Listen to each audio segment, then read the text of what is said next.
All right. So today we will start from importing the data from different files, and then we will be discussing about the arrays.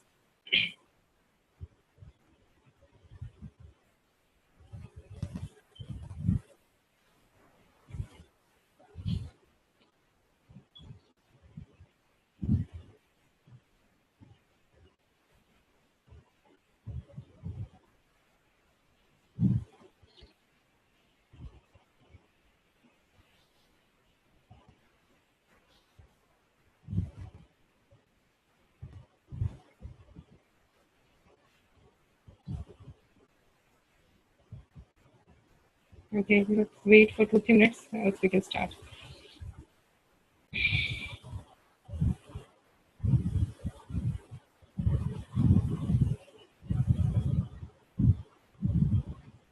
All right, so I think we can start now. So first of all, if there is a requirement that I received the client data from the client in Excel file. So how we can import the data? First of all, you will go into the file, and then inside the file, we have option of importing data. So if you click on import data,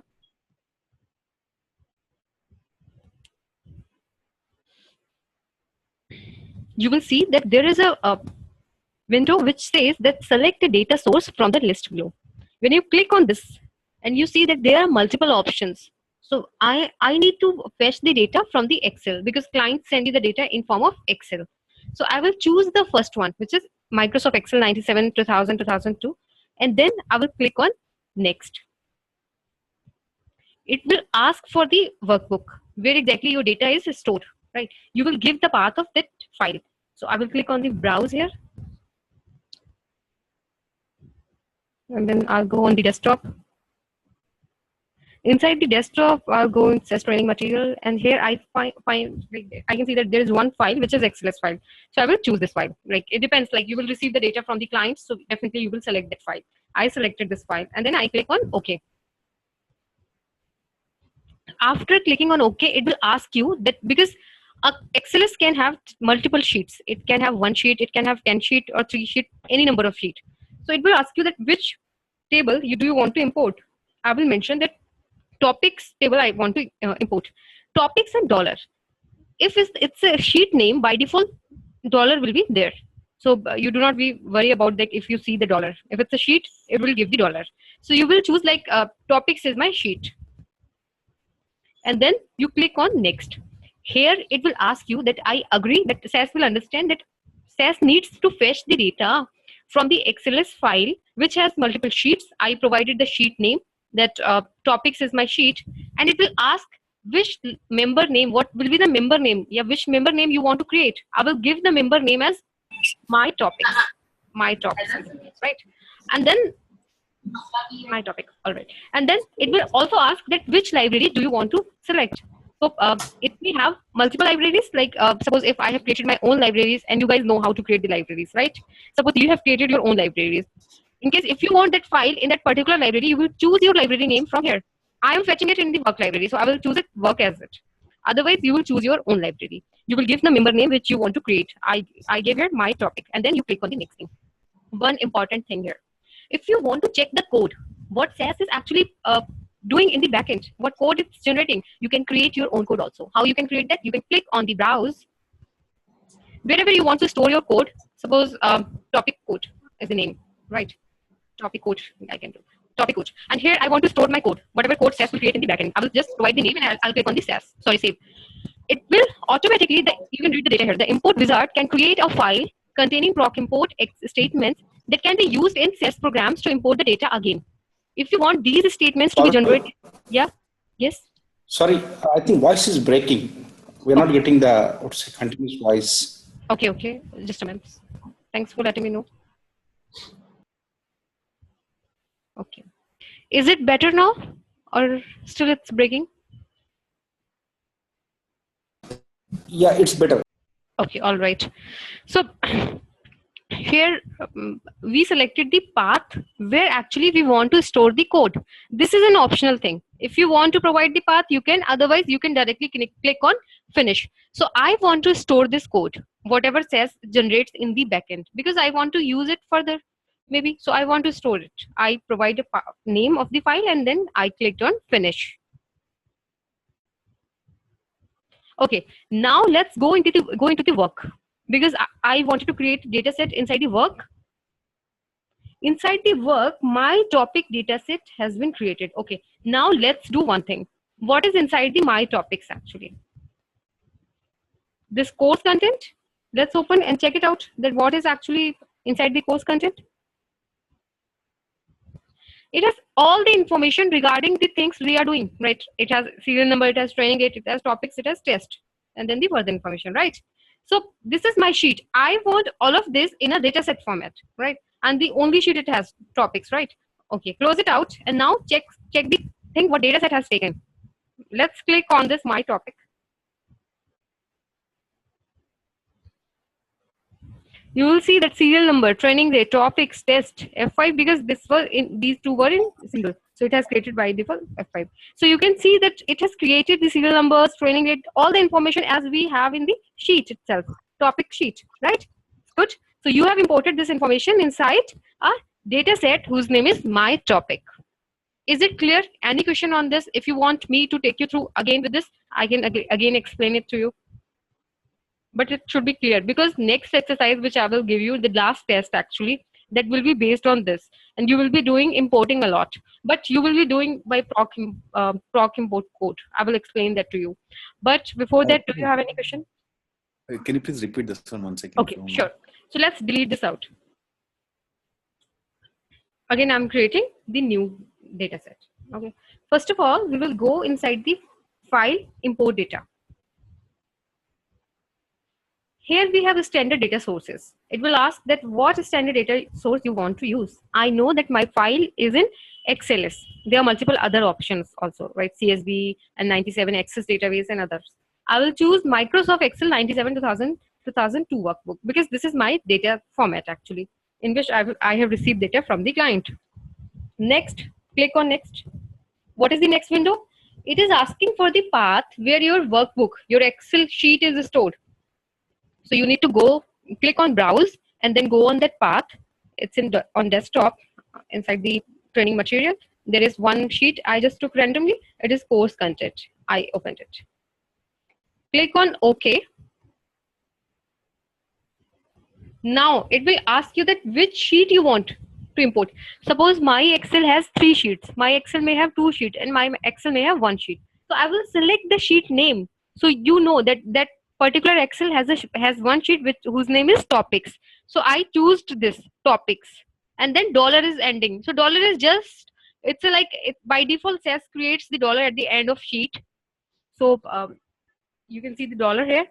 And then we mentioned we need to actually select the sheet only here from here, because at a time you can create one data set from one sheet, right? So you will select your sheet from here and then you will click on next. Now it will ask for the name. Library, first of all, you will give the library where actually you want to store this data set.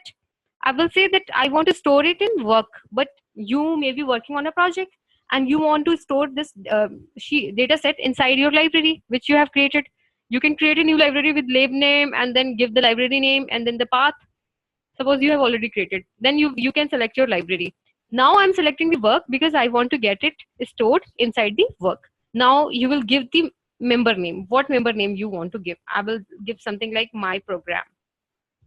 And then click on next. After clicking on next, it will give you that do you want to import the wizard? The wizard can create a file containing proc import statement. Proc import is basically a type of procedure which is used for importing the data. So what SAS does actually, this is a graphical user interface, but in backend SAS is using a kind of coding, right? So it is using a proc import here in the backend, but it has given me a user interface to make my life easy. But if in case you want to save that code, what SAS is generating in the backend, you can use the browse and then give a name to the code. So suppose I'm releasing these. So I'm deleting these two earlier one. Now I want to give it a name which is my code, right? And save. By this name, I want to create a file which contains the code. I click on save and then click on finish. What happened? A data set named my program has been created. Let's check it out. This is data set which has taken the data from the Excel, and your data set has been created. Now you can perform your operations in this data set. One more interesting thing. You remember I provide a path. My code, named my code. If I open this my code, I can see that there is a code written inside this file. Let's copy this code and paste it out on the editor. Now I want to use this code and I want to create a data set named dummy. What will happen if I execute this code? Let's execute this code. A new data set has been created. If I click on this new data set, I can see that same topic file has been imported here, right? This topic sheet has been imported here. Okay, so earlier I have to do so many clicks. Then only I was able to access this my program dataset. I created a my program dataset, but now I just execute one code and it created a new dataset dummy for me. The same thing can be done with the help of proc import also. Now let's understand the proc import. What proc import does, first of all, it asks, give me the name of dataset which you want to create from this output. So proc import out equals to, earlier we were writing the data equals to, now here is the output. So basically this is the output of a file. So we write the out equals to, what is the path where you want to store this dataset? It's work.dummy. And then you will give the data file. Data file, you can see the path of that location where your file is actually stored, your course content.xls. Then you will tell that what is the DBMS. It can be access also, it can be Excel. So there are multiple other types also DBMS. I'm telling you the Excel. So DBMS equals to Excel. Replace means if there is any, like there is one data set which already exists named dummy, replace the data set with the new execution, right? And then it mentioned this sheet name. Suppose there were 10 sheets and you want sheet number 2, you will give this sheet number 2. But important thing, sheet name is topics, but says understand it by topics dollar. There also, when you were doing the importing, remember there was like topics, and then after that it was written that just so after that it was written that dollar, topics dollar. So sheet name will have a dollar at the end. So this is topics dollar. Get names is basically that you are telling that my first line will be the names. If you make it no, it will not take your first line as a names of the variable, right? And then it will ask for scan text. Do you want to scan the text? Yes, I want to scan the text. Use dates. There will be, if in case there will be dates in the Excel, so you will use this function. If there is a time also, you will scan the time also. So these are the functionality, but the important things are these three. First of all, you have to mention the out, you have to mention the data file where it is stored, you have to mention the DBMS type, and then replace. You also provide the sheet, get names, and rest of the information. Okay, so this is how you can directly use the proc import. Now suppose I want to, I have another Excel. Just take any Excel from the, let's do some practice and let's take one Excel. So I'll go in the interactive exercise, weekly test, because these will be the tests when you will have to do the importing with this only. Okay, suppose I want to import this 2 dot, what is the extension actually? Let's check it out. This is the path.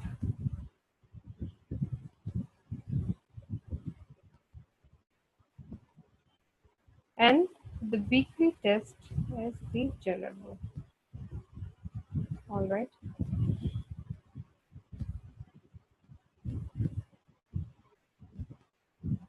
Customize. All right. So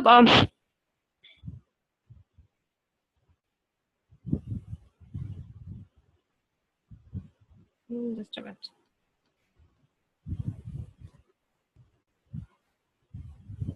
All right, this is an XLS. All right, no problem. 2. Let's check out the other files also if something is only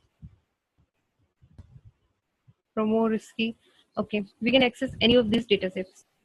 All right, we will also have to check the name of these sheet name actually. So first of all, we will open the. We can see that there are 3 sheets: gold, platinum, titanium. Let's access one of these, or maybe 3 of these. So what we will do, first of all, we will access this with the proc import, and then we will use the code directly. Okay, 97 to 1000. Next, ask for the path, give the path.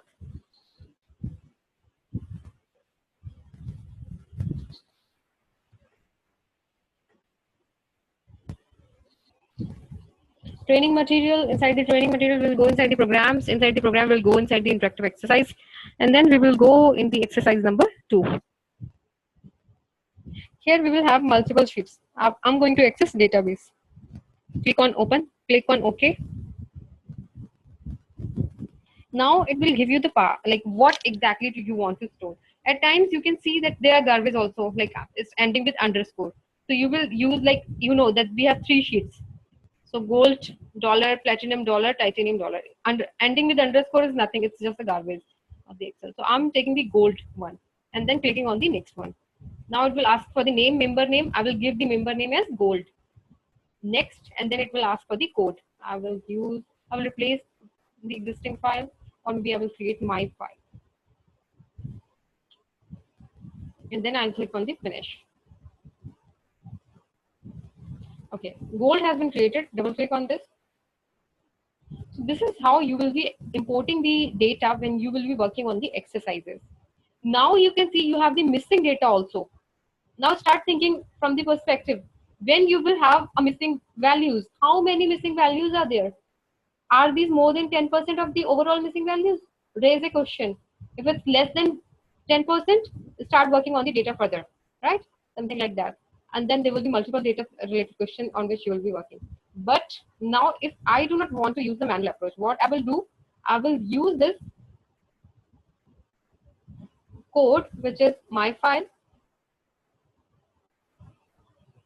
and then I will create the sheets. Now this is for gold. If I want to fetch the data from the another sheet, which is platinum, I'll have to provide name exactly same. Name should be same. Sheet name should be exactly same. So I will make a copy from here, the name of the name, exactly name.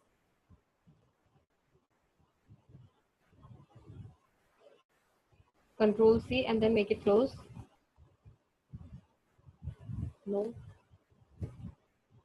Here you have this gold dollar. Here you will write titanium, platinum dollar.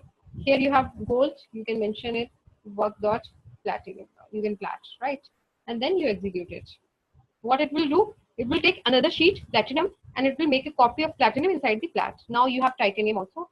So, and then here you will mention the sheet name, and then you will do the same thing again. So once you will do the things in this way, you will have the data from 3 of the sheets, which is gold, platinum, and titanium. And now your data set has been created. Now you will start working on the exercises. What are the exercises actually? Let's take a look on those.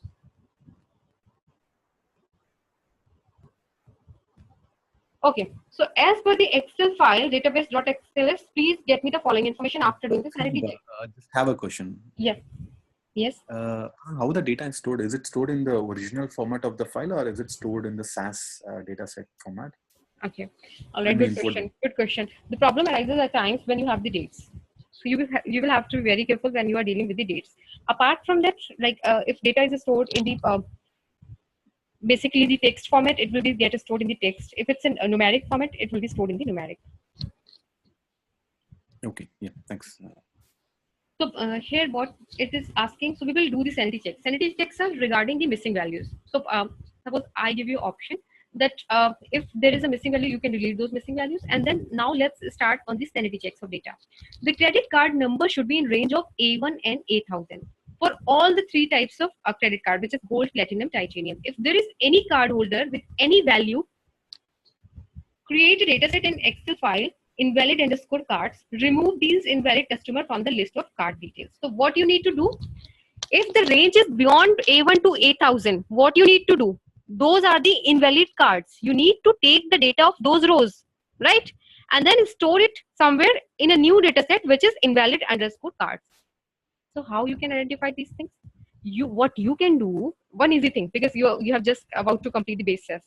So what you can do, if you think this thing, like one thing you can do, you can create a new variable which is like a new variable which is like invalid underscore cards or in underscore cards, something like that. And then you will use a if else condition. If range is in, you can use in, right? A1 to A1000, then what it should do, it should use, like this flag should be yes, else this like 0 1 you can use. The value of new variable, you can set the 0 and 1. So those rows which are falling in A1 to A1000 will have a 1, else it will have a 0. And then you will identify those which have a 0. You will export those. And I will tell you how to export that. I think there was a question. Okay. So this is how you will be working on the exercises, and then you will work on the duplicates. On how you can identify the duplicates, you know, first dot, last dot. You will use that first dot, last dot here. This is a real life example of that. And then there will be some missing values also. Missing values where these fields are missing, which it has mentioned. How we can identify the missing values is null. I told you in the class, is null. Or another way you can use, if it's a numeric, you can use the dot. If it's a character, you can use a single quote. Blank actually, right? So this is how we'll be working on the live data, live situation, and this is a part of exercise. All right, so let's go back, and now we know the importing, right? We can, now you can import the data, right? You can create the code, even you can try to use this code also, because there is not much things you need to make an updation here. So you can save this code on your desktop, and whenever you will have a need, you can use this code for importing purpose. Now, what if I need to do an export of data? Suppose this is something which I have created. Now I want to export this data in Excel. What I can do, I can click on this, right click on this, and then I can click on export. It asks me that what file do you want to export? I'll tell that Word plat, because I clicked on directly this, so it give me by default here. If I click on this, it will ask that which library and member you want to export. I mentioned that inside the work library, I want Platinum to be exported. Okay. All right. Click on next. On which data source? In 2002. I want to get it stored. All right. And then it will ask for the file name.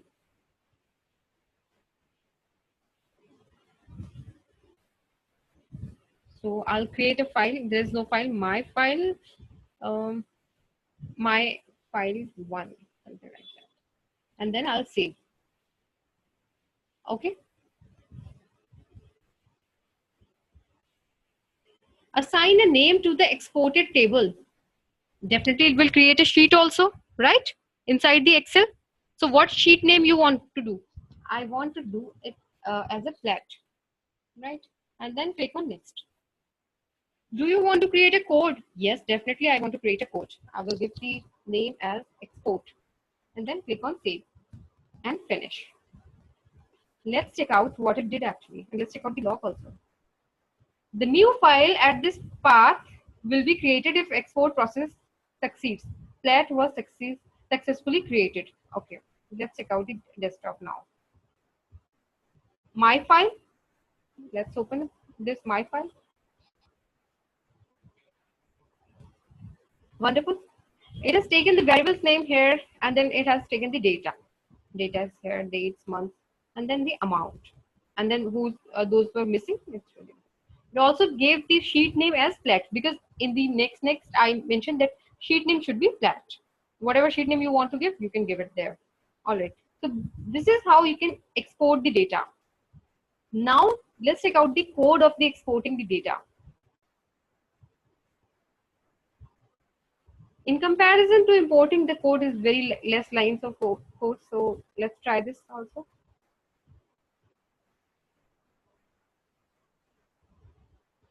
This is my proc export. Now earlier there was out equals to, here data equals to. I want this data to be exported. Basically the data set name. That's why data equals to, right? Work.plat. I want to export this file plat. Out file equals to where you want to export this data. I want this to be the user's Moonstone desktop, myfields1.xls. And what can be the name of the DVMS? I will mention the Excel is the DVMS. Sheet name is plat, right? I want to create a sheet name plat. So what I can do, if I want to make changes here, I want to export the gold now. Okay, where will be the changes? Work.gold. I want to export the gold. And what should be the sheet name? I can mention the sheet name should be the gold. And what should be the out file? The out file can be myfile1.xls. Yes, it can be used the earlier file only, right? So let's execute this code. We are using one of the files that already exists on the system and which has a sheet already exists named plat. Now I want to one more sheet which is gold. You can see that this has been updated and gold has been put here. Cool? Great enough, right? This is how you can export the data.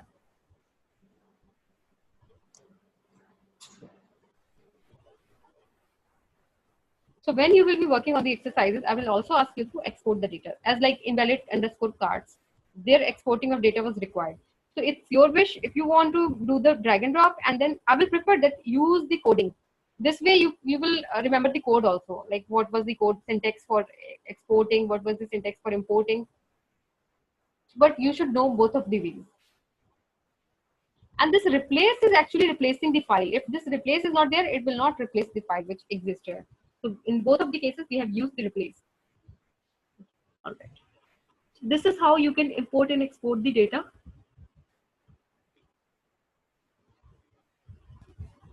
Okay. So now you know the exporting and importing of the data. What else I can tell you? I have told you the in file earlier, but there are certain things which I can tell you right now. Okay, so I will prefer that use, first of all, try to use this importing. And then also I will tell you, I will give you one, I will send you one code which will have the details around like how to make, how, if in case if you want to do, first of all, try it yourself and then generate the code and then make it and do the practice of this. And then if you have any question, I will entertain those questions, but try it by doing yourself because through that you can learn more. All right. So any question on this before I move to the next topic, which is array? Parul, would you be giving that exercise which you were showing in the earlier part?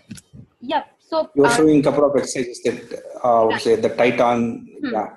So I did not give those exercises yet because you were not. I did not tell you how to import the data. Now I told you the importing and exporting of the data. So I will give you one exercise today, and once you've done that exercise, I will give you the next exercise. And also discuss the questions in group because this is how you can learn the things. Share your experiences with others so that they will also learn the things, new things. So all of you need to try the same thing. I will give you the exercise today itself, and then you will work on this exercise. So this is more or so related to base SAS, and so now you are confident about importing the data, right? Do you want to try one? Any of you want to try one? Tell me if you want. Yep. Okay, all right, great. So first of all, I clicked on import data. Next, what should I do? You need to select the data source. Good, right? Yeah, whatever is, yeah. Right. Then next. Okay, now. Then you need to browse and give the workbook. Right.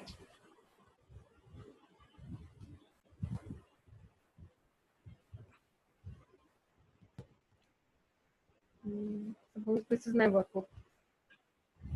Then? Yeah, okay.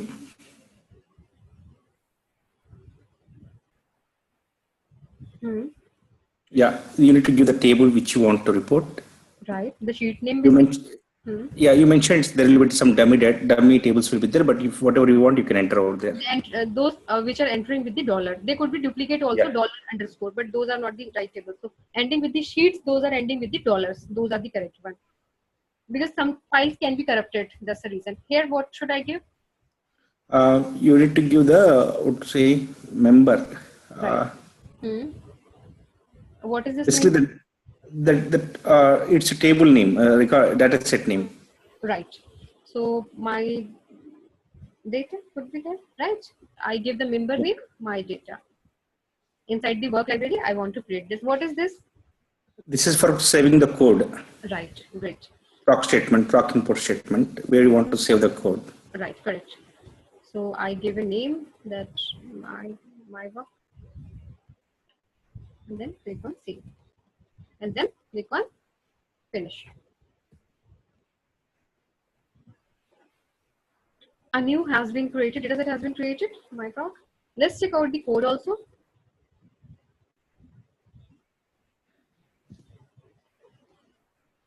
This is the code, my work, my data, and my work.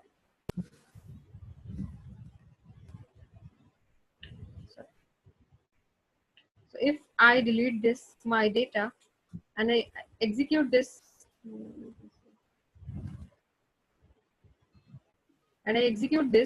it will create Yeah, the data set, my data. Yeah. Right. Great. Thank you. So this is how it works. And in case if I have to make changes here, like I have a file and I know that this file is stored somewhere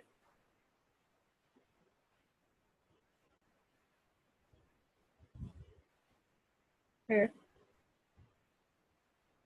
So what I will do, what will be the changes, and I want to import this database, right? So first of all, I'll copy the sheet name from here. Right. And then after that, it's a sheet name is database. So I will mention database. Database. So this is the path of the sheet, new sheet, Excel type, and then you will mention that where you want to store the data. Inside the work, the data name could be test, and what are the sheet name? Sheet name gold we can give, right? And even okay. And now if I execute this, so basically where were the changes? The sheet changes in the sheet name, in the file name, and then the basically what data set you want to create. So basically three changes at three places. Now if I execute this code, it has created a new data set which is test from the gold sheet, right? So this is how it works. Is it clear to all of you now? Yeah. All right. All right, so let's move to the next topic, which is very important. Not so important, but yes, you should know, because things can be done in other ways also, but let's do it because there could be situations when you will prefer to use arrays.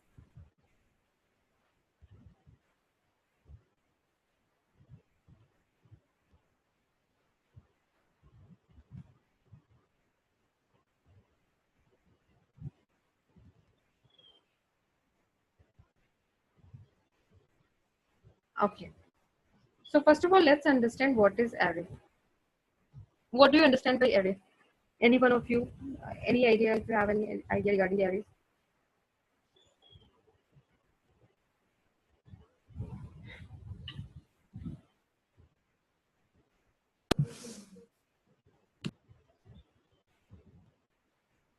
Arrays. Remember when we worked on the C++,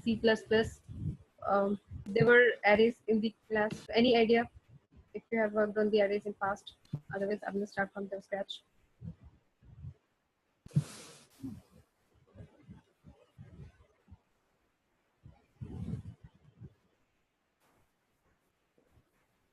I gave you the material, some of the material I sent you yesterday. So those also have the information regarding the arrays.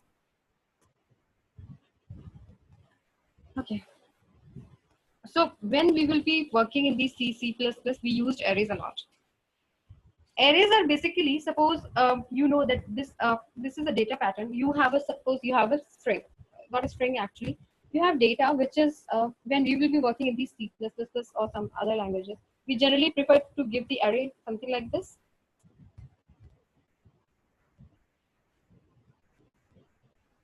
Right? So what were the arrays at that point of time? Those were the data which is related to each other. Related means similar kind of data. Like it cannot be that I gave some of these I gave as a numeric, some of these I gave as a character. So these can be similar type of arrays. If I am talking about, I'm creating an array for a variable like maybe name or maybe age. So these, like if I'm creating a variable for array, so this is like something like this, array age. And what can be the values? This can be the values, something like this. So age is an array which may have values, 5 values, and these values can have 1, 2, 3, 4, 5. The first one will have a value of 1. The second one will have a value of, like if I talk about age, sorry, 0, that means it's 1. If I talk about age 1, that means it's 2 here, and then 3, 4, like starting from the 0 here. So 0 is the this one, first one, and then age 1 is 2, age 3 is this 3, and 4 and 5. This is how, like age 2, sorry, is 3. So this is how it will be working. But this data should be of similar nature.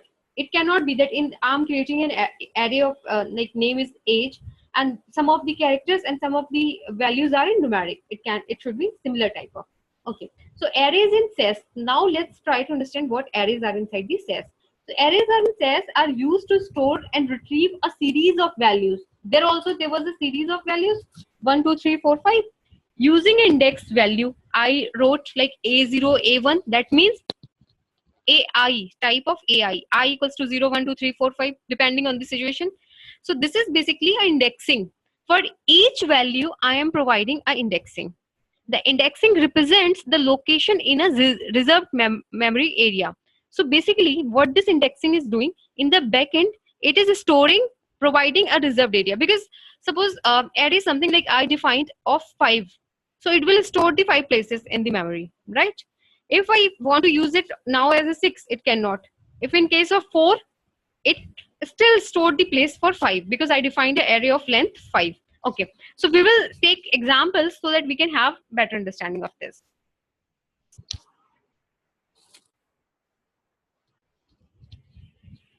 In SAS, if I need to declare the array, as you have seen that if we are working on the data, we mention the data and then the dataset name. If we are working on the procedure, we mention proc and then the procedure name. If we are working in the array, we have to define that I am working on the array. So I will mention the array, and then you will have to write the name of the array, which name you actually want to give. Suppose I want to give a name which is age, right? Then you will give the subscript, which is a number of values that you are going to store. Like earlier it was 5, so I will give a 5 here. That age is an array whose length is 5. That means maximum 5 can be stored. And then you will mention the dollar. Dollar if the parameter which you are going to use here, this is a character value, then only you will mention the dollar. If it's a age, definitely that is a numeric value, you will not mention any dollar. And then you will provide the variable list. Variable list means basically from what are the variables from which you are creating this array, from starting from which position of the variable and going up to what position of the next variable. Like I have age, marks, and then sorry, I have marks 1, marks 2, marks 3. So I will mention that starting from the marks 1 hyphen marks 10, till that it will create an array of the length of 10. The array name will be mark 10, something like that. I will explain that in detail. And then you will mention the array values if you want to give it the values here. Otherwise, it will take the values from the variable. Okay. Now let's understand this code. The first line array. This is a SAS keyword to declare an array. As we have data and we have proc, similar type of keyword, we have array. Array name is the name of the array for which follows the same rule as variable names. Like as for creating a variable names, we have certain rules. The same rules array name also follows, right? and then you mention the length of the array which array can store. This is called subscript. And then you mention the dollar if this type is a character type, array type is character, otherwise you will not mention anything. Then you define the variable list is the optional list of variables which are placed in the folders for array values. Then array values, these are the actual values that are not stored in the arrays. They can be declared here or can be read from the data lines. So this is something, let's take one example to understand this.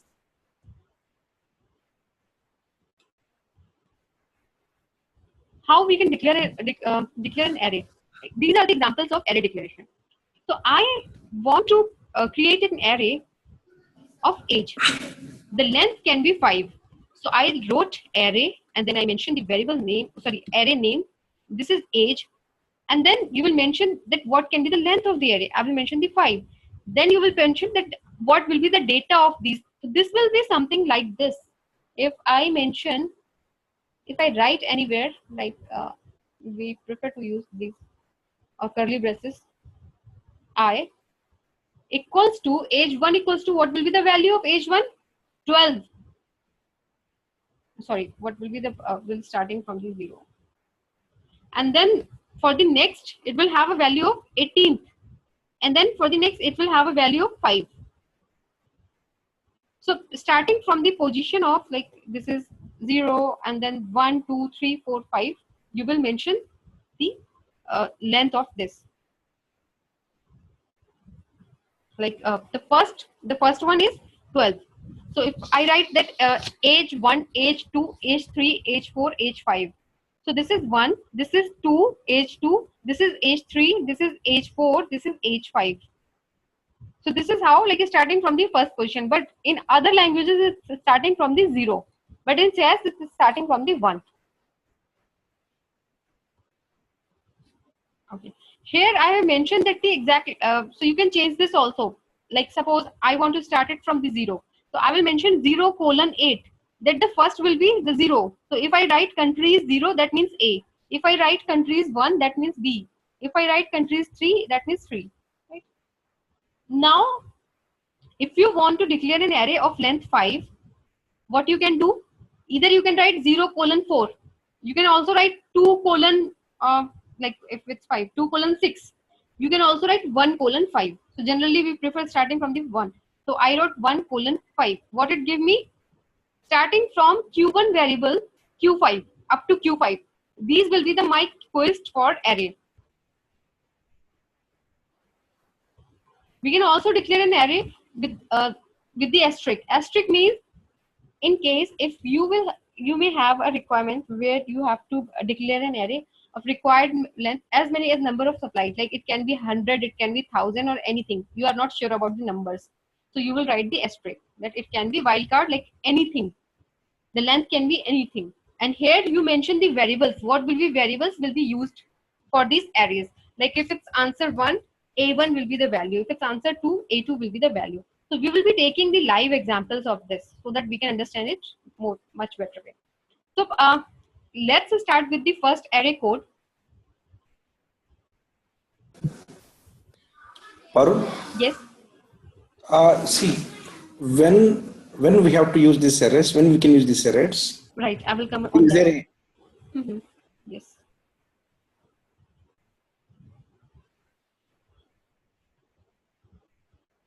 So arrays are useful when you are dealing with like many variables simultaneously. So I will give you one example. If I am working on the missing data, right, and I will give you one example that when you will be working on the data cleaning part, and you can see that multiple data values are missing. That can be numeric, that can be character, that can be any type of. And you want to replace those missing values with any particular value. I'm giving one example, right? So in a single go, if you're working through the array, in a single go, you can replace those values with a certain value. And this is an interview question also. So apart from that, yeah. Yes. Sorry. So we also use the function of scan or something which we were working earlier Right. to replace global replacement. Yes. So what is the You difference can actually? but let me tell you the use. So I will tell that example also. So suppose if you have 100 columns, right? And those 100 columns can have the missing values. With the help of array, you can create an array, and you know that all of these are maybe numeric type of character type. You can directly write A1 to A100.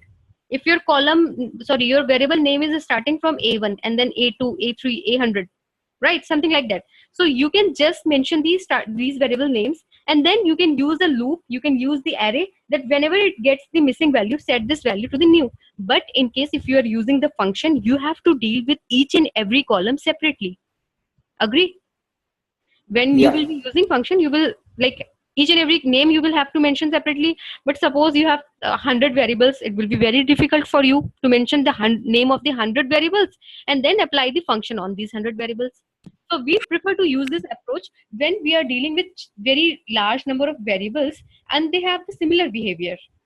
So I will take the further example, then you will make the difference by yourself, like how we can actually, in which cases we will be using array and in which cases we can use the functions and if else conditions and other functionality.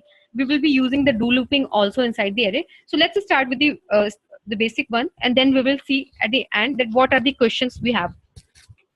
Okay, so I'm taking one example in which what we have, that we are passing an input of a1. So this is I can take, like, remove this one first. Okay, so this is A1, A2, A3, A4, A5. All of these are like a character type. Let's execute this code.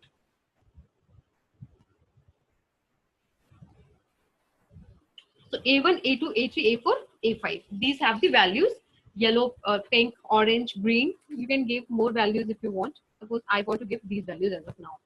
Right now, what I need to do, I need to create a new variable which is a mix of a1 and a2. So what I did here, I created an array whose name is colors, and I choose the, like, array, the length is 5, and then we mention the dollar because I want to create an array which is a character type. Then you will provide the variable names from which variable you want to create the array. I mentioned that starting from the A1 to A5, all whatever the number of variables, I want to use those to create my array of colors. All right. Okay. So if I remove this, what it will do? Okay. So we will have to get this printed also, because here we have used the array, but we have not used, like, we have not printed this array. So we can use a looping and then we can get this printed. Okay. So before that, if I'm using mix equals to A1 colon plus A2, what this will do, we are not using, we have just defined the array, but we are not using this array anywhere as of now. It's just a definition of the array. Mix equals to A1 colon plus A2, what it will do? It will do nothing, just the value of the A1 is yellow, and then it's using a plus operator, and then like yellow plus A2 is pink. So it will give you the result of mix also. Yellow and then plus pink. Right. So complete yellow and then mix. So this is like what we did, we created a new variable which is a combination of these two variables. But there is no as such use of the array here. Okay, but we did an array declaration here. So if you see this code, this is for the declaration of the array, but we have not used the array here. So now let's take another example which will have a declaration as well as the use of the code also. So first of all, we will understand the how to declare multiple arrays. Yes. Question. Yes. Yes. Why do you want to mix A1 and A2? A1 to, sorry.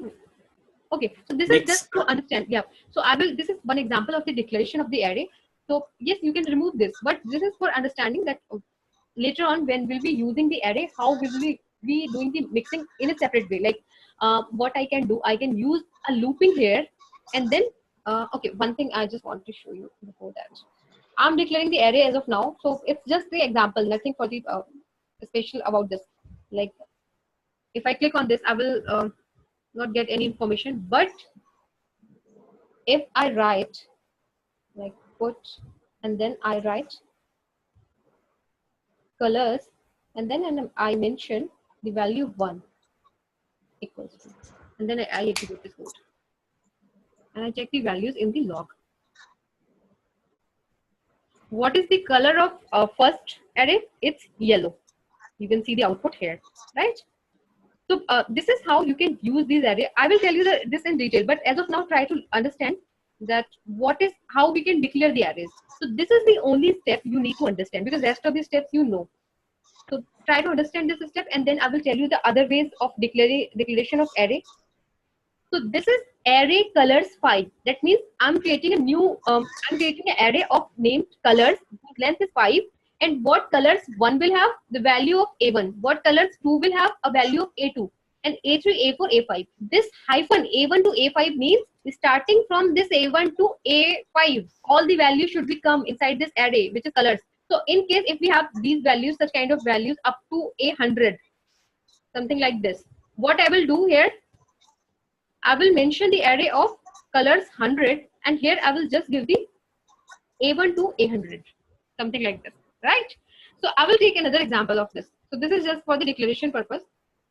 I'll give you the full use of this also. But how we can do the declaration, we will take some examples of this. Okay. Another example is, let's take this code. If we are using, like, as of now, we have used the hyphen for the declaration. What if I want to use, just a minute. Let me remove these lines. Okay.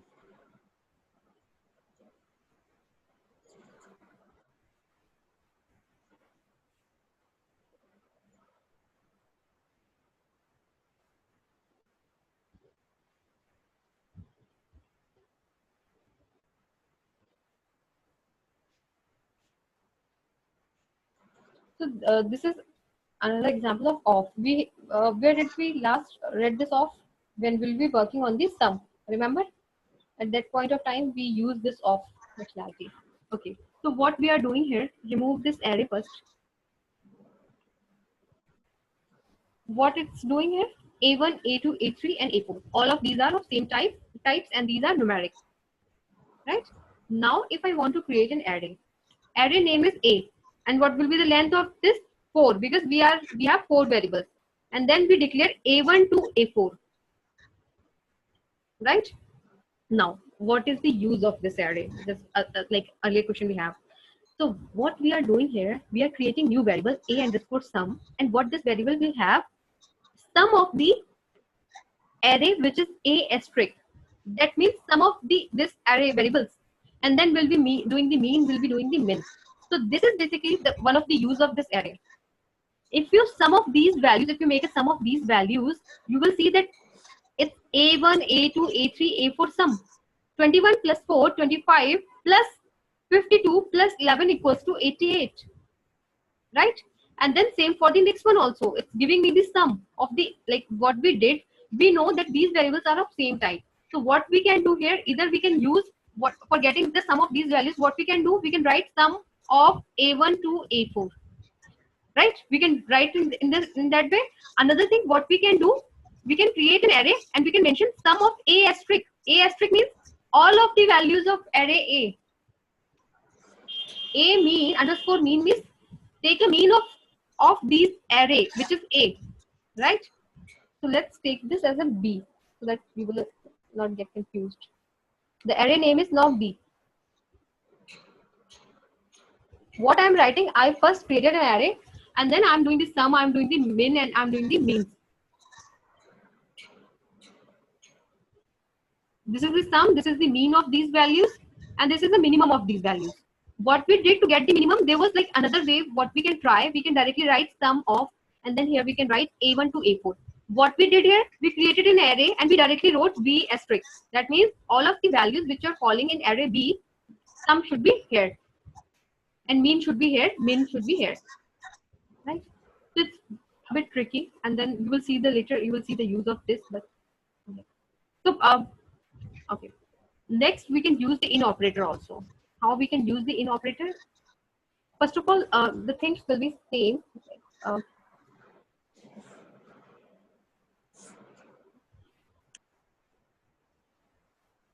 If you see this code, like A1, A2, A3, A4, this is same as per the earlier example. Creating array colors 4, this is also same. But now we used one logic. We used a if condition. If yellow in colors, instead of writing the complete syntax, like if suppose you do not use the array here, so let's check this out first, and then tell me the other solution if I want this thing to use. So if I say that if any of your color is like any of your color is yellow, then you need to create a new variable and mention that as yes, else mention that as no. So like what you will do if it's you are doing it in basis other than array, how will you give me the solution? Like if suppose I am writing the yellow here and then orange and then pink and then blue, something like this. And what I'm saying that whenever if create a new variable available, and whenever you find a yellow, you need to mention the availability yes, else you need to mention the availability no.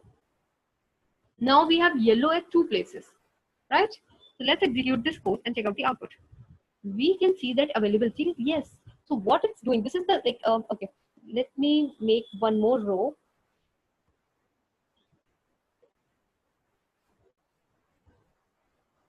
What will be the availability? It will be no. Yes, yes, no. So whenever you find a yellow in the first row, make the availability yes. If the same thing you are doing in the base cells, can anyone tell me how you will do that actually? Any idea, any guesses, any logic which you have? If I'm not using the array here. Any suggestion I welcome. You can suggest anything, whichever comes in your mind, into your mind, you suggest. Then I will tell you that how I can plan the things.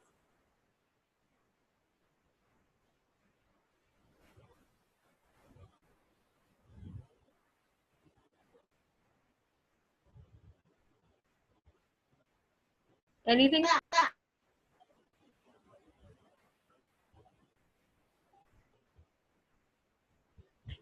First of all, you will have to check all the variables, sort of.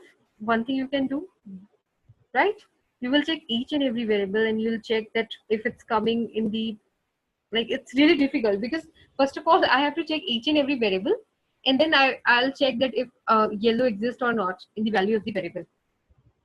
So you have to, another way you can use a do loop, and then like when you are working in the macros, it may be easy, but with the help of SAS, it's not easy if we are not using the arrays here.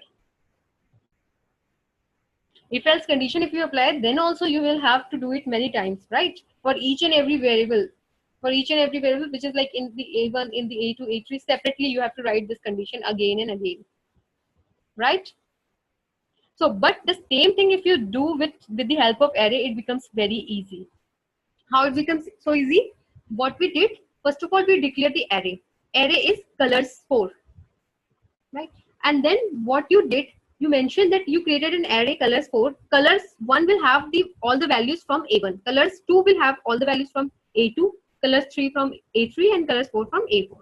Then you mentioned that if yellow in colors, that means if you find yellow value in the colors you can directly access. This is your array name. It's not asking for the colors in the colors 1, colors 2, colors 3, anywhere in the colors. Then available equals to yes, else available equals to no. Now in the same way you can also apply that if you find any missing value, right? Then what you need to do? Then make it missing equals to yes, else missing equals to no. So this was another example. We will take one more example in a good manner. So this is how, like if you are dealing with the large many number of variables which are similar type and you want to search something there, you can use the array. Because for the same solution, if I'm doing with the base cells, even in the SQL also, I will have to think a lot. Okay, next example. So these were the, but we will take more examples. So this was the regarding the use and declaration of the array. So let's take more examples from our material. So I will take one example of the missing values also. If we do not find the program, we'll write a fresh program for that.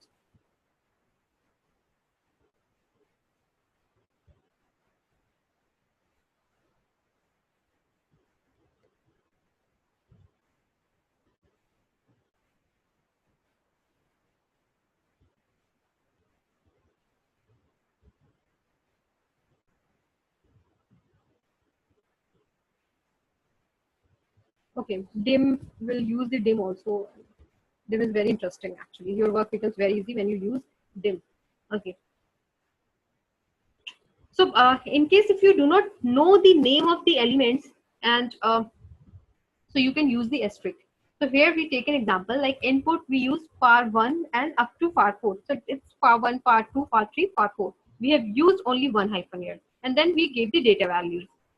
Now I am creating another data set B and dropping drop equals to I. Okay, this is like for the later we have used the drop. That's the reason that we have declared it here. Okay, let's take this example. This seems good.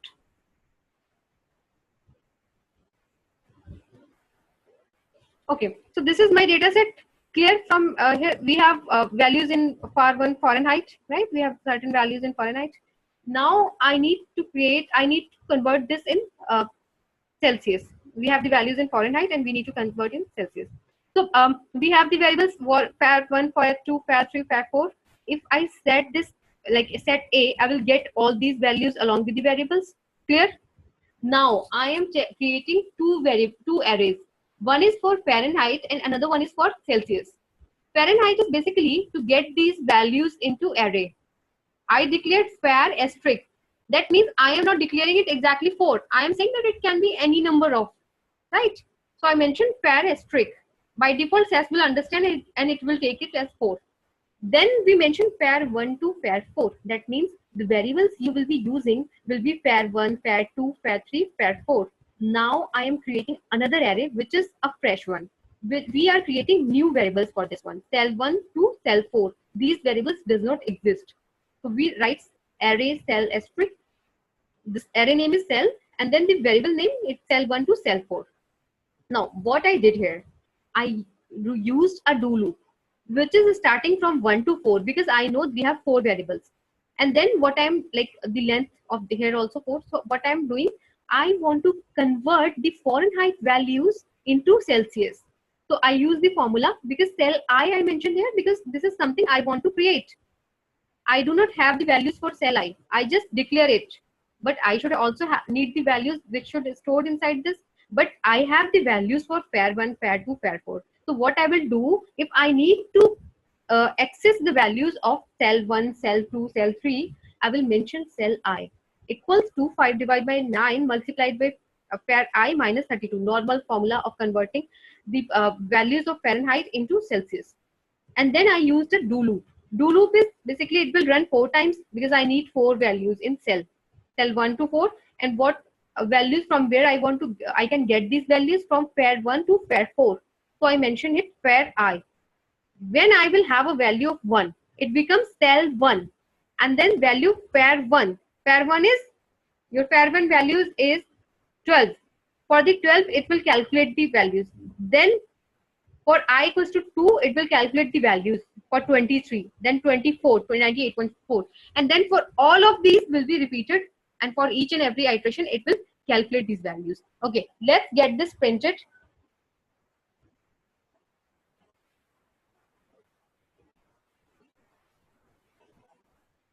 I drop the I here because I do not want this value of I. Here, you can see that far1, far2, far3, far4. These already exist in the system. Now I created a new array which is cell1, cell2, cell3, cell4. And by using these existing values, and I created an array for these also, I converted the number from Fahrenheit to Celsius. So these will be the values of these. It may be a bit confusing, but tell me that did you get this, or if I should repeat it again?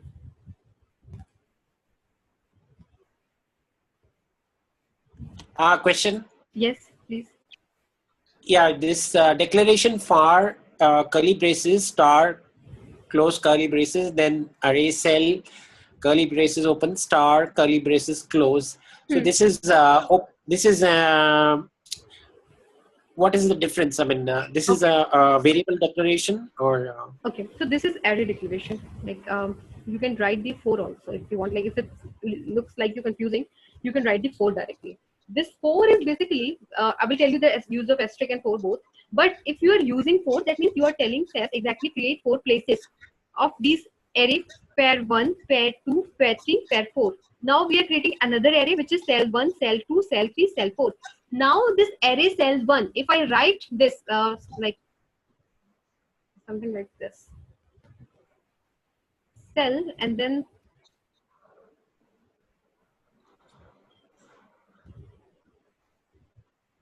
I, the value of I is 1, right? What will this value have? So this will have a value from here. It's actually the fair one will have the same, like after doing some calculation in the fair one, we are assigning it to cell 1. So we are making a relation between cell 1 and fair 1. So here what we are doing, these are 4 variables we are creating, right? Cell 1, cell 2, cell 4, cell 3, cell 4. And then these variables, there will be some relation between these variables and these variables because we need to create these cell 1 from the fair 1. So this is the relation between cell 1 and fair 1. Now the cell 1, cell 2, cell 3, cell 4, this relation is same in each and every, like if cell 1 has the same relation for 1, cell 2 has the same relation with far 2 as cell 1 fair 1 has. So that's the reason that we use the loops, because the same thing you can do in this way also. If you do not want to use the loop and you want to create these cell 1, so what you can do,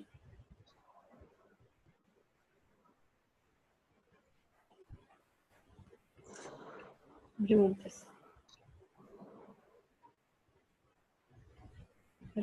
also.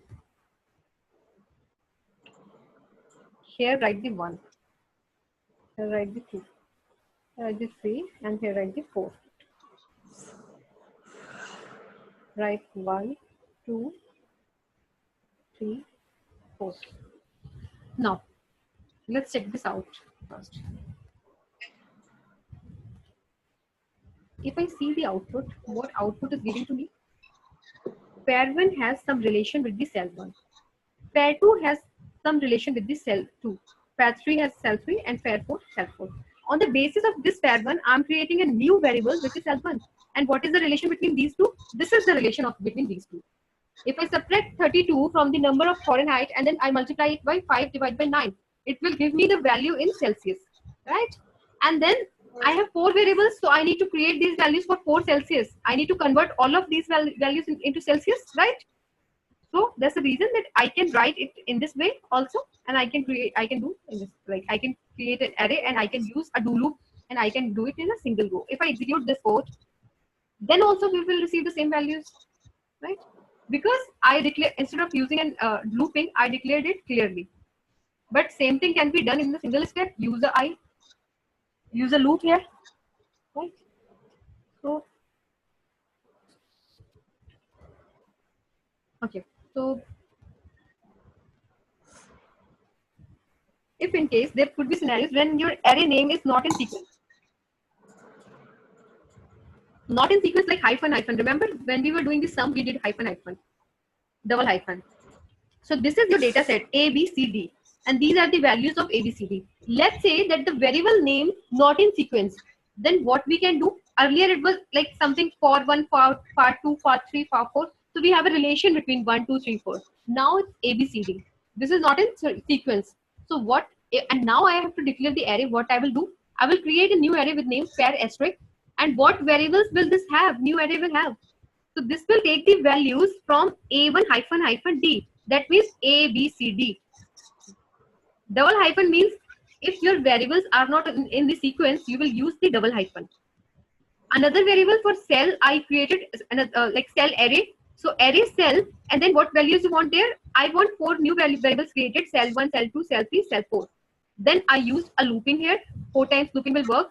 And then I use this pair I, 2, pair 3, because pair, what array pair stores? It stores the values of A to D. And then I execute this. So this was the example when your namings are not in sequence. So we will be using double hyphen, A double hyphen D. Is it, are you getting this confusing or anything which I should explain again?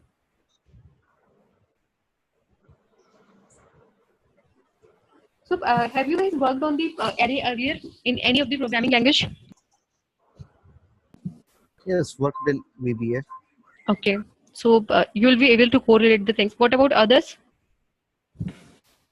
Long back, won't remember anything now. Okay. All right. Okay, so let's take one dim example that is very interesting, and it will make things easier. So now, as of now, we were declaring the number of elements in the array. What if I do not have the information regarding the variables? What type of variables we have in the data set? But we know that there are few of the variables which are numeric. There are few of the variables which are character. Now, what I am saying that all those variables which are numeric, so all those variables which are numeric, replace those variables with a value, or maybe I will say double those variables. The values of those variables, just make a double of those variables. Okay. So let's open the first of all, let's open the access user.admit. Or maybe I can create my own. That would be much better because I don't want to change this as user.admit. So I'm creating a dataset named B, and which has the input ID1, ID2, and ID3, and then we have gender. And then we write cars. We wrote it something like 1, 2, 3, and then female, and 5, 6, 7. Oh, sorry, 5, 6, 7, and then male. 8, 7, 6, and then female, and then 3, 5, 7, and then male. So this is my data set, which has gender as character, and rest of the values are numeric: ID1, ID2, ID3. Now, what I want to do, that whatever values have numeric, those should be double. Replace those values, well, make those values as double. Okay. So if I'm doing in the base sets, what I will do? How you will do that? I will ask, like, this is one example when your values are ID1, ID2, ID3. You will first of all check that what are the values which are numeric, right? Types are numeric, and then you will write a code that ID1 equals to ID1 multiplied by 2, and then ID2 equals to, you will write it again and again. Now, if we are using the array here, how we can do it? What I will do here, first of all, I will define an array X, and then I mention the asterisk. That means I'm not sure about the length of that how many variables are actually numeric, but yes, it can have some variables which are numeric. So what I will define here, asterisk. I will write the asterisk when I am not sure about that how much length I should give to the array. I will write the asterisk. And then you write a keyword instead of defining earlier what you were using, ID1 hyphen hyphen ID3 or ID1 hyphen ID3, because these are the sequence you were using in this way. Now you showed the smartness here. You mentioned the underscore numeric underscore, which means all those variables which have a value of numeric, take those variables in the array. So what will be the variables from here? ID1, ID2, and ID3.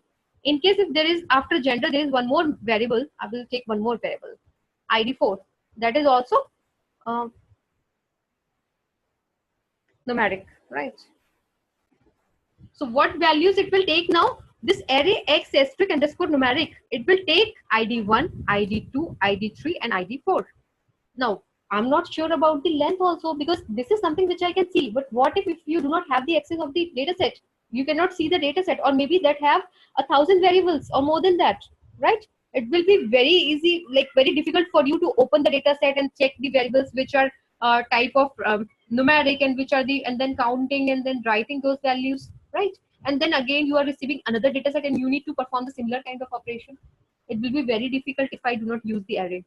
So what I will use here, I will write the array X asterisk. That means create an array whose name is X, and this array will have all the numerics from the dataset B.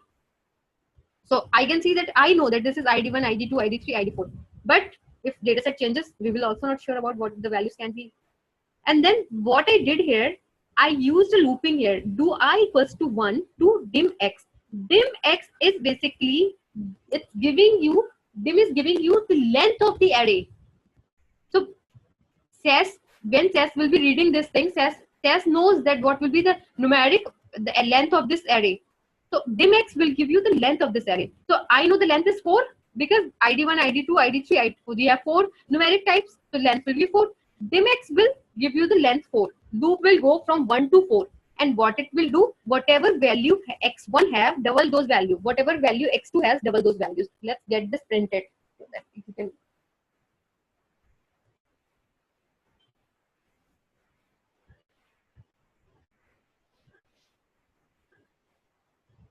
What it did, it just double the number. ID1 has been 2, ID2 has been 4, ID3 has been 6, and this has been 10. So this is the real use of array, which we were discussing earlier. What if there are some missing values, like these are the missing values? I received some data from the client and there were certain missing values. Even client was not sure that he has sent some missing values. Now he asked that you can do one thing, replace all these missing value with the number 2. So what you can do, first of all, you will have to identify what are the missing values. So you will mention if, you will write a if code here now. If xi, you can is missing, you can is null, you can also, or you can use the simple way, which is dot.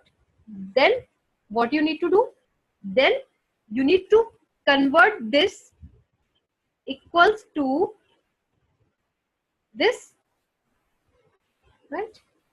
And then sorry, take another thing, like convert it as a 5 or maybe 12, 10, replace it with 10.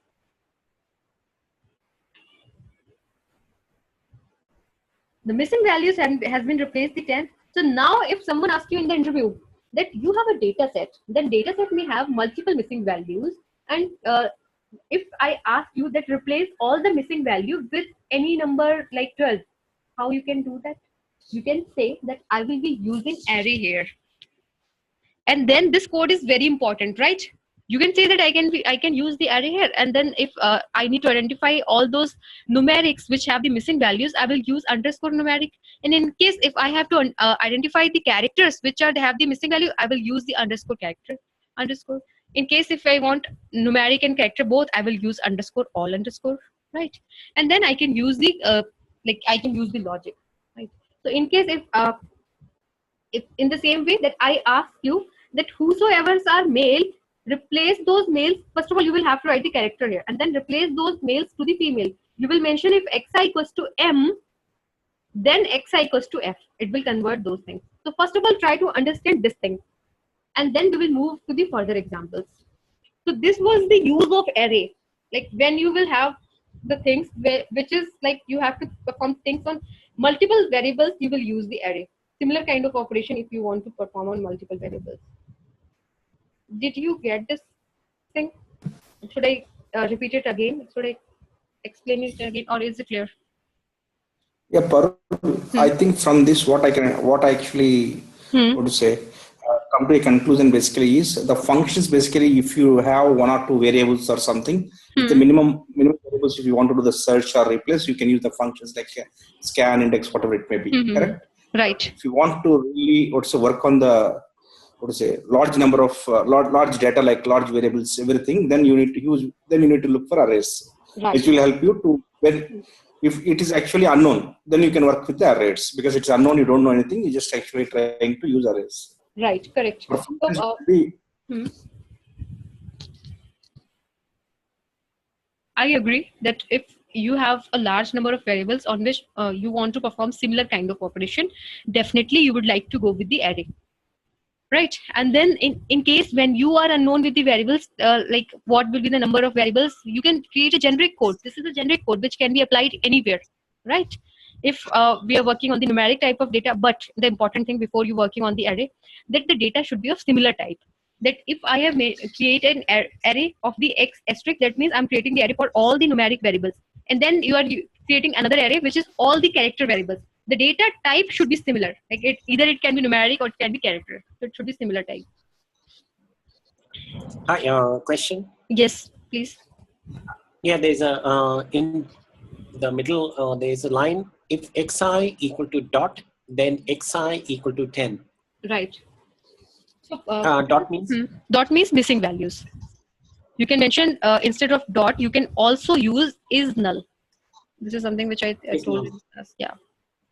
Okay. Is null also. This can be used Else you can mention the dot, which is like dot is missing values. You can see that these are the missing values, right? And in case of numeric, the missing values will be written as dot. In case of character, it will write as a like normal space. Okay. So in case if any female is missing, I will just provide a space here. That means character is missing. Here one character is missing. In case if it's a numeric which is missing, we will use the dot. Parul, is this Yes. Parul, is it single dimensionary or multi-dimensionary that we are talking now? Okay. So as of now, we are working on the single dimension array. I will tell you the multi-dimensional also. In multi-dimensional, you will have the coordinates x and y. If it's two-dimensional, if it's three-dimensional, x, y, z. Okay, Parul. Yeah, thanks. Okay. Multi-dimensional array.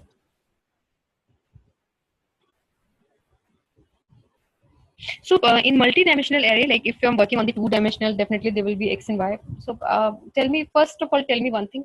Are you getting the array? Because array is a difficult topic. So if you want, I can explain this further. First of all, try to understand the one-dimensional, and then I can explain the in the next class. I can explain, or when you are like familiar with the basics of the array, then we can move to the multi-dimensional. Because I do not want to confuse you guys. Tell me, like, do you want to do it right now, or should I move to the further things which I have retained and other things? Yeah, let's practice first, then we can look into it. All right. So try to do the practice on this one. And this example was like, it will be really helpful. I will give you one example, one question in assignment also, that all the missing values should replace, like if it's a character value, replace it with XYZ or anything.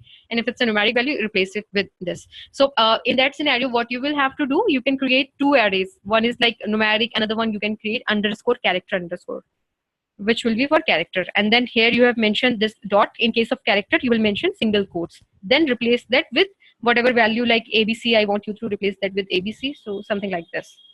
This will be the only What difference. would be there instead of numeric? Sorry? Sorry. What would be there instead of numeric in case of character? Character, you can mention this.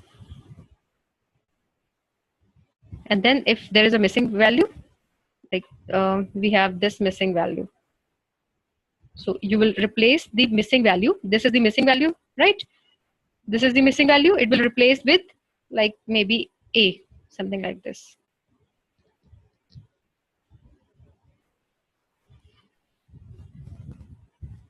Oh, just a minute. What happened here?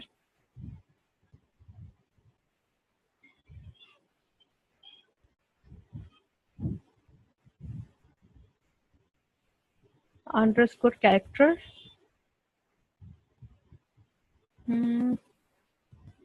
It read only 3 observation. Okay. We have to use the in-file date.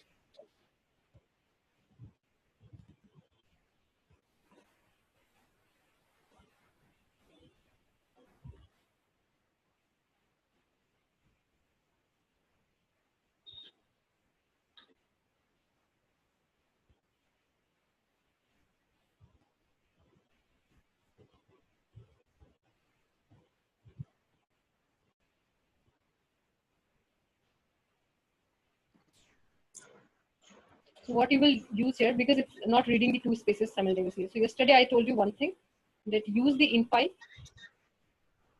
data lines, and then you will mention that this is the data line.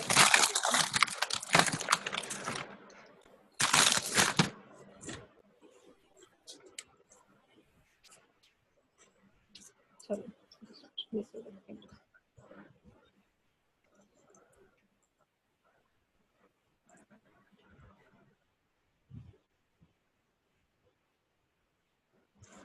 This is something we read in I think yesterday's class. Miss over we read, right? So first of all, we will use the in-file data lines miss over, because in case of numeric it's taking, but in case of character it's not taking. So we'll be using the miss over. Now you will see that the values are printed properly, right? The space, if there is a space, it's getting it printed. Okay, let's execute this code.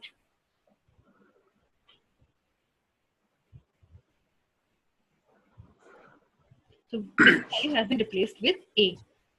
Okay. So what I did Question. here, yes, please. Is this standard pre-processing you would do with any client data set for missing values? Yeah, generally we prefer to use the like these, and apart from that, we'll be using some procedures also. But if you want to replace those values, you prefer to use the if like it's only one variable, two variable, definitely you will not use the array. You can use the if-else condition, right? So if missing, then for this value replace with this, like something like that. But yes, if there are 100 variables, so this will be a standard procedure for updating those missing values with this. Okay, I will tell you one more example. When we are working on the live data, at times we have seen that suppose I received some maybe some salaries from the client, right? And that file needs to be uploaded, but some of the salaries are missing. Salaries are very important thing. Like so, what we will do, but anyhow we need to load that file. What we can do, like we will drop a question to the client, but we cannot wait. The complete file needs to be loaded, but we cannot wait if salaries are missing for 2 3 participants. So definitely if we do not load that file, we will see escalation from the client. So what we can do, we can check the earlier salary of those participants, and for the temporary basis, and we can load those earlier salary of those participants for which salaries are missing. For rest of the participants, we have received the salaries, and now also we can connect with the client, and we can inform him that we have loaded the salaries of the last month, because salaries were missing for these two participants in the database, but we need to load this by today itself, so we did this. But we cannot, because for 2 3 values we cannot wait, we cannot let the whole file can wait. So this is how we can handle situation in some scenario. And in some cases, participant can, sorry, client can come to us when we raise the question. We have enough time for loading the file, and we raise to the client, and we see that we have around 10, more than 10% of the values which are missing. So what client suggests us, they take a mean of these values, take the average, and load the average value as the missing values for these. So what we do in this case, what we will do, we will take the mean of the existing values, and we will load the mean as a value of the missing values. So there will No, be some. Yeah. What do you mean by existing values? If the value is missing, what is the Okay. then there is no existing value. Which mean Okay. are you taking? Yeah. So means of these, like if values are, you will see that I'm talking about ID1 first. In ID1 1583, nothing is missing, right? But in case of ID2, we have values 275. So what we can do, we can take a mean of 275, and then we can load this value in the missing value. But this is something which you can do after having a discussion with the client. Suppose you have 12,000 rows, right? And 1 2 values are missing. So client will say that for the timing, you can load this value. I will connect to the participant, or maybe I will connect further with my trust or something else, and I can confirm the values to you. But for the time being, you can take a mean and you can load these values, something like that, right? And also in case of those values which are we are getting on monthly basis, like salary is one example. So you can take the previous month's salary. You will have the data of the last 5, right? So you can check the data from there. And temporary basis, for the temporary basis, you can load this, but those will be the flagged values which you will have to confirm with the client, and then later on you will have to update those values in the system. So these are the part of data cleaning. Data cleaning, but in then you have to look at outliers also if you do. Yeah, definitely. So outliers and all those things are also like more or so those things also related with these things, like because why we work on the statistics, because why we use the proc means. So these also help us in identifying the missing values. And then what are the, like suppose if we talk about the outliers, so what we do, we check the, like if we use the like univariate or any other procedure we use, and we identify what are the values which is like falling a particular cases, like it's like if I'm working on the regression, I will see that what are the values which are actually following my modeling approach, and what are the outliers means that are going beyond to the pattern, very unlikely. Like outliers can be of several types, like it can be some can be likely, some can be very unlikely. So it depends on the case to case, right? So we at times you have seen that on some models, while we are working on the models, we at times we remove those outliers. We do not take those outliers in our prediction. So there are cases when we'll be using those things. All right. So we, every team, there is a separate team who will be working on the data cleaning part. You can also work on the data cleaning part, and you may entirely work on the SAS programming also. So it depends on client to client, and like basically on company to company. Generally, we have separate teams for each and everything. Like forecasting purpose, for modeling purpose, we have a separate team. and then data cleaning purpose we have a separate team. For coding we have a separate team. So it depends. Anyways, so is it clear now? Can you do this? Like if I ask you that for all the missing character values should be replaced with A, and all the missing values, missing numeric values should be replaced with like average, or maybe with, I can give you a number 5, 6, something like that. Any question on this? Clear.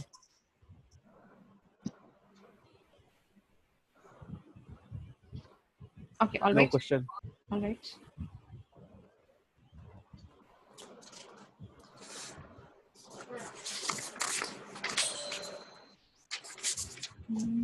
Retail.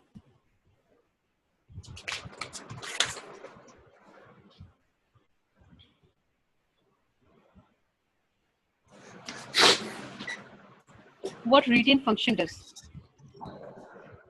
The retain functions are basically, if you want, suppose I'll take one example. Like if you want to if you want to do the sum of a line, right? So what you will have to do, like you have values something. Okay, we can take the example here also. So a variable that is created by the input or assignment statement, and you want to retain a value as per the iteration. Suppose I have 1, 2, 3, 4. I want a sum of these values. So what I want here, like 1, and then in the next column I want 3. In the very next column I want sum of 1, 2, 3, and then I want sum of these 10. In the last column I want this value 10, which is actually the sum of these 4 values. So if I'm not using the retain, there's no other way that I can do the sum of these values in a single row, in a new variable, or also you can say. So what we can do, we can use the retain function. So let's understand the retain actually. What retain does, it retain the earlier value also. Right? So basic uses of the retain. This retain statement retains the value of the variable month 1 through month 5. So I have declared that from month 1 to month 5, I want to retain the values from one iteration of the data. Okay. So we'll take, let's take the light example of this. Let me show you. So if I'm working on a program in which I need a sum of rows, like I have variables and I want to do a sum. In the new variable, I want the sum of these variables of the earlier variables also. So what I can do, I can use the retain function.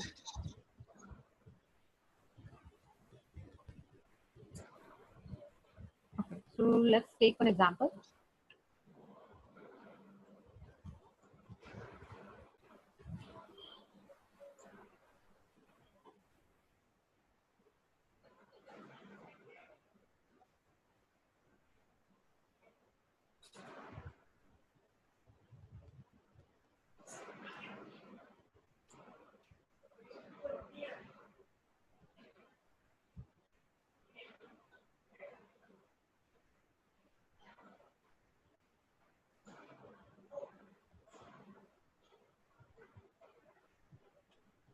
My fee has multiple columns. What I can do, keep equals to ID and fee. You know that test has fees. The value of fee has like okay. So let's take this first, and then we'll see the use of retain. Then I will use the prop print.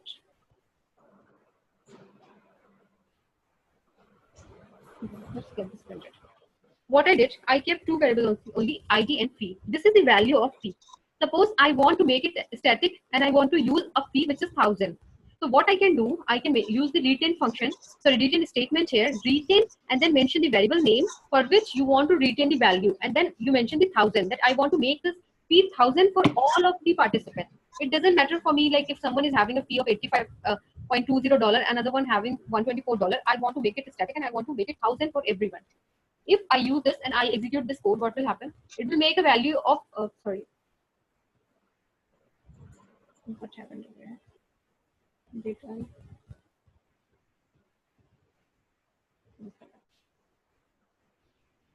For retain fee 1000, there are 21 observations read from the two variables. Retain fee 1.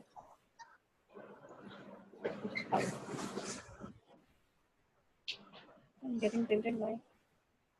Okay, okay.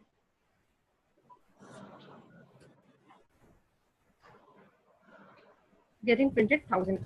Now, if I want to use this as a like for each and every new fee equals to P1 plus fee.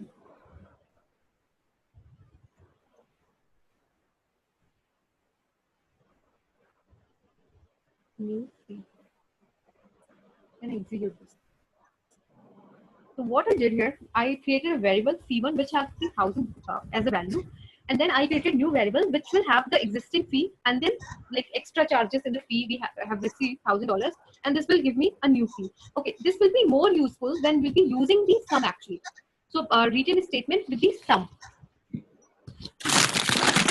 Suppose I have some series and I want to make a sum of the numbers.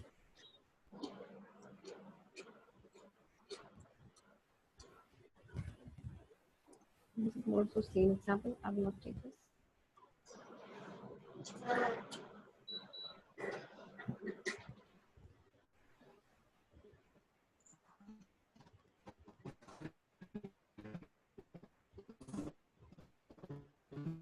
Okay, this is a good example of first word, last word we have used in the retail.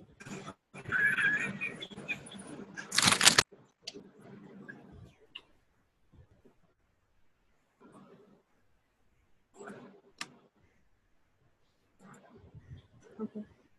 So what we did here, first of all, we created a data set, ID and segment, XXY, XXZ, and then we sorted it out with the ID. Now you set up, created a new data set B, set A by ID. So if you use by ID, what it will do, it will create the first dot, last dot in the backend, right? You mentioned similar equals to 1. You created new variable similar equals to 1. Retain data similar. That means retain data similar. That means you are creating new variables retain whose name is data, and what value you are giving to the data first time similar. That means data has the value of 1. Okay.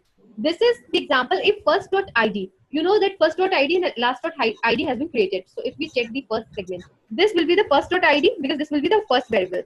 Okay. So if first dot ID, what it will do, then do data equals to seg. Now what value data has? Data equals to 1 has the value. Now what value I put it here? Data equals to seg. What seg value has? Seg is this value. So this has been put here. And then if 1 not equals to 0, then like this condition will be, then do this, if data not equals to seg, then similar equals to 0. And okay, so this will be a bit like many if and else. I can create new one. If data is 0, with the basic one. Okay, remove this one. If first dot ID, then do data equals to data plus 1. Else, what it should do? Remove this. If last dot ID, data equals to 1. If last dot ID, then output. Okay, this will also I will remove as of now. Retain data 0. So I just made it very simple. What I did, I just created one variable data whose value is 0. First time its value is 0. So if first dot ID, then do data equals to data plus 1. Increase the value of data with 1, right? If last dot ID, it will increase the value every time. And then if first dot data equals to data plus 1. Okay. If I execute this code as of now, it will give me the values starting with the 1, 1, 1, 2, 2. It's giving me the values on the basis of ranking. What it's doing actually, for the first dot ID, it's giving me the 1, 1, 1. For the next, when it get the first dot ID, it set the value 1. When it get the next first dot ID, it again increase the value with 2. When it get the next first dot ID, it increase the value again with 1. So what it's doing, for all the IDs which are like receiving first time, it's giving you the ranking of 1. This has the ranking of 2. This has the ranking of 3. So this is we are creating. Now what if inside the IDs also I want to increase these values like 2 and 3? What did we do? If first dot ID, then what you need to do? Then data equals to 1. Okay. Else what should it do? Else data equals to data plus 1.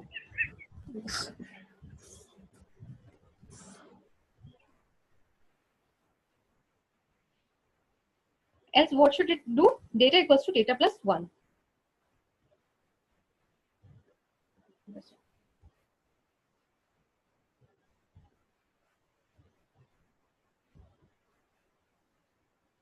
Giving me the same output. There should be some mistake in the backend. And okay.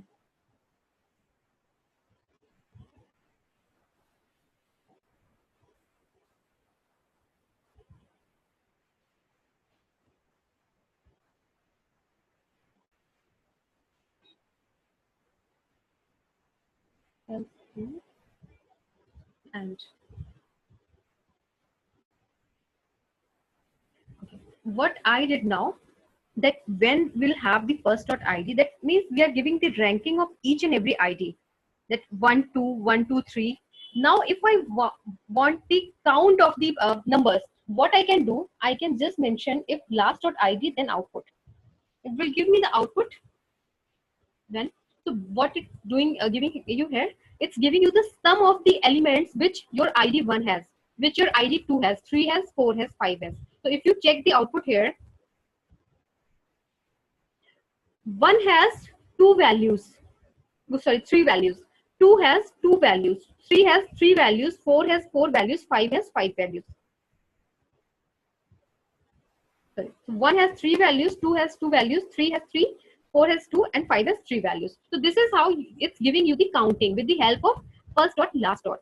And what retain is doing? Retain is retaining that value actually. What data 0 is doing? First time we declared data as 0. The variable value of retained data is 0. Next time what we did, we mentioned that whenever it get the first.id, then what it should do, it set the value of data equals to 1. So let's check out the first.last.id and then I will explain this thing to you. So first equals to, I'll mention first.id, last equals to last.id, something like this. If I execute this, I will get the values of, oh, sorry, here I should write the first ID. I mentioned the first. T is missing. Yeah, right. T is missing. So we'll have the values of first dot, last dot. Now, if you see it carefully, what I need the value inside the data, I need a counting. So first of all, it should be sorted properly, like with the IDs. So it is already sorted with the IDs. Now what I need for the first ID, I need a value of data 1. For the second, I need 2. For the third ID, I need value 3. And then for the next ID, it should be repeated. It should be 1, 2, and then maximum it has 2, 2. And then for the third, again, it should be 1 and then 2 and then 3. For the fourth, it should be 1 and then 2. Fifth, 1, 2, 3. So this is something I want inside the data. What I will do here, so how I can get this, I know that whenever the first time I'm receiving an ID, the first.id has a value which is 1. So what I can do, whenever first.id has a value, it should be data value should be 1 every time, right? Because this is how it's getting started for the next ID. So this value should be 1, and then when first.id is 1, this value of data should be 1, and then it should be increasing till the time it has the value, like till the last.id. So what I am doing here, I'm just using one logic here, that if first.id, if first.id, then what you need to do, then set the value of data equals to 1. Let's execute this code. What it will give you, a value of data 1 for everyone, right? Whenever if it has first.id, set the value of 1. Okay. If in case, if it's not the first.id, it should not be set the value as 1, right? So what I will use, if first.id, then set data equals to 1. But if it's not first.id, then what you need to do, set data equals to data plus 1, right? Now if I execute this code, what will be the output? For the first.id, each and every first.id, it will give me the value of 1. It's giving the value of 1, correct. It's giving a value of 1, correct. Here also it's 1.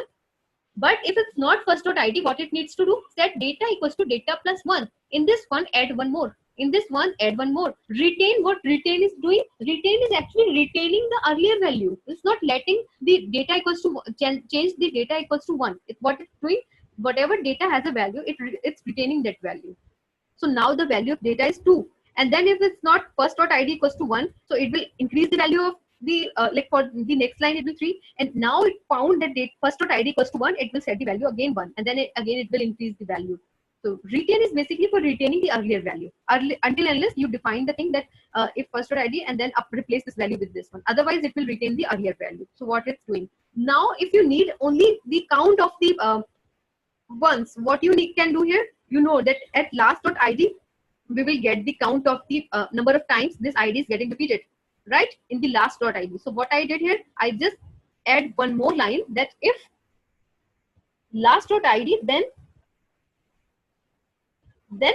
output, that means then give me the output. Do not give me the output in meanwhile. Whenever we have last dot id, then give me the output. So what it will give me, it will give me the output when we have last dot id equals to 1. Here you can see all the ones, and this is the count of the elements. So now you can do the sum, so sum of the marks or anything which is required, right? So this way you can do the sum also. So this is how retain works. Retain basically retains the earlier value, and then you can use the retain with the help of first dot last dot for making a sum of the values.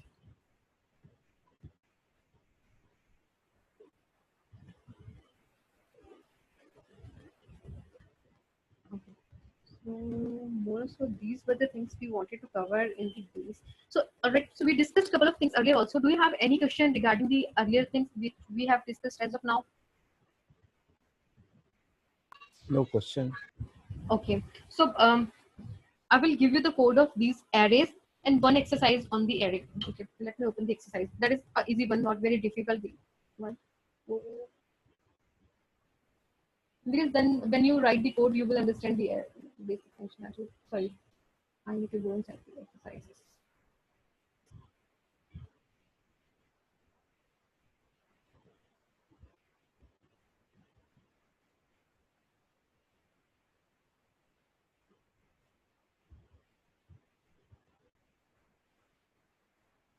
Where would the exercises? This is the exercise actually. Exercises on array.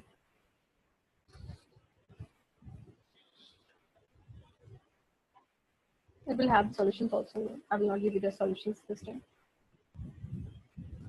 So let's say all the customers, I wish to increment the fee by 5%. You have the fee. How you will do that?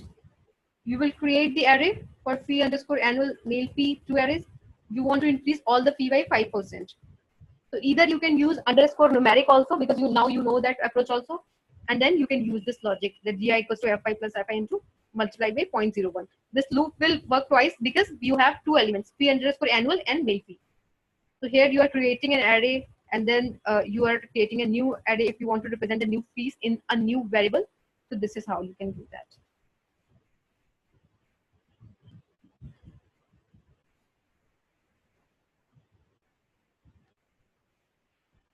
And then we have added some of the conditions if delinquency equals to y, like if where we have the delinquency cases, like another example, let's say for all the customer I wish to increment the fee by 5% for all delinquent customers. You just need to add a condition if customer equals to delinquent. That means if delinquency equals to y, then only it need to increase the fee by 5%. Otherwise do not need to increase the fee by 5%. So just two variables, and then you are adding a condition over here that if del equals to y, then fi equals to fi plus fi multiplied by 0.05. That means increase the fee by 5%, and then drop I because you do not want to drop I printed. So these are some of the questions on arrays. So you can take a look on these and you can work on this. If you have any question, definitely I will help you out on this. And this is example of character, right? If this is missing, then it's asking for making it blank actually. Delete all the character values from the below data set if you have to delete. So what you will do, you will set those as a blank that will be deleted.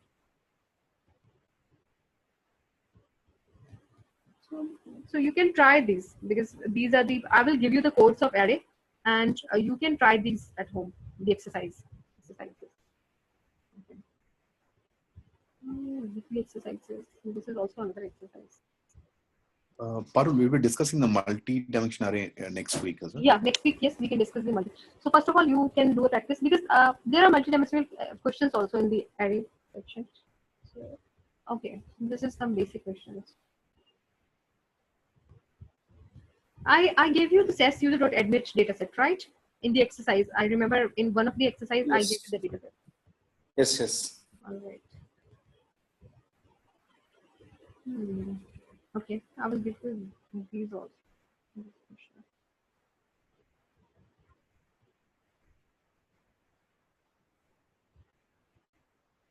Okay, we also work on the procedures. There are multiple procedures. So a couple of things you will be learn while you will be working on the procedures. But before that, I would like to start the proc SQL first, and then once we complete the proc SQL, we will move towards the procedures. Or maybe we can like we have as of now we have worked on the proc sort, print, and import export. We need to work on multiple other procedures like proc means, proc frac. So first of all, I will tell you about the proc means and proc frac, and then we will move towards rest of the SQL processes. And after that, there are a couple of more procedures which I will tell you, like data sets, proc copy, and a couple of more. So in the next class, we will discuss about the multidimensional array. We will discuss about the SQL. And if we get time, some of the procedures we can do on, like it can be at 15 days and like that. And then in the last class also, like not exactly the last class, just before we start the macros, we will discuss some of the procedures also. All right. So any other thing, any suggestions or anything you want to add here? Any of you? It would be great if you can share these questions with us so that we can look into it. All right. So I will share the exercise and I will share the array also. And if you see the two-dimensional array question, do not do those right now. Once we go through the two-dimensional array, then you can work on the two-dimensional question. You can work on the single-dimensional array questions which we have.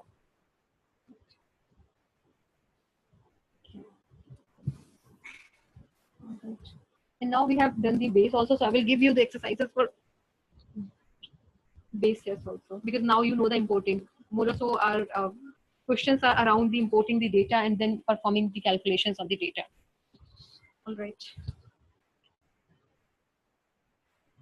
I think more so we have covered the base part now, and we'll be working on the SQL. In the next class, we will start working on the SQL. I think SQL, I think it will take at least 3 weeks in the SQL, 3 to 4 at least, depending on like how early we are grasping the things. Otherwise, it will take some time. But the important part is after that, which is macro. And I have a wonderful documentation for the macro. So once you work on the macro, you will see that whatever thing, when you start working on the SQL, you will see the difference. Like base test is taking a lot of time if we are doing the same thing with the first dot, last dot. But if we are doing the same thing with the SQL, it's taking less time. And then once you move towards the macro, you will see that that was taking a lot of time when I was doing the things with the SQL and base. Macro makes my life very easy. So you will be more confident when we'll be working on the macros. All right. When you complete the math, means you are completing the advanced, or it is only base still? No. As of now, we have completed the base, right? Now we'll be working on for the next at least like 3 weeks or maybe 4 weeks. It will take for the SQL, proc SQL. And then once we complete that, we will move towards the macro. Macro will also take at least like 3 weeks. 3 weeks macro will take. And then in the last week, we'll be discussing about like how to create the resume and then interview related questions. And then there will be certain like statistics related procedures. Those also I will try to cover. And apart from that, I think these are the things mostly we will cover in the last, but it will take some time. We have at least 2 months, for covering these things.